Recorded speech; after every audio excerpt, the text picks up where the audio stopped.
சூரிய வெளிச்சம் வருவதற்கு முன்பாக இருட்டோட நம்ம விழித்து கொள்ளணும். நம்ம ஆயத்தமாகி தேவ சமூகத்துல போய் காத்திருந்து அவரை தேடினால் அவரை கண்டடைய முடியும்.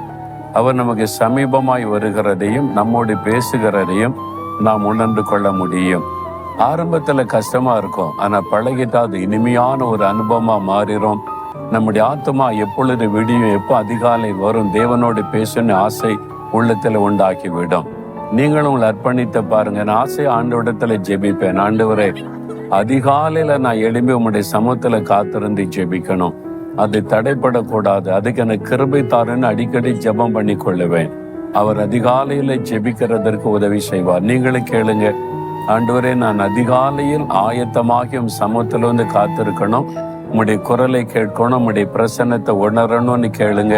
உங்களுடைய வாழ்க்கை இனிமையா இருக்கும். அந்த நாள் முழுவதுமே தேவ பிரசன்னத்தோடு இருந்து ஆசீர்வாதமாய் நடத்துவதை பார்க்க முடியும்.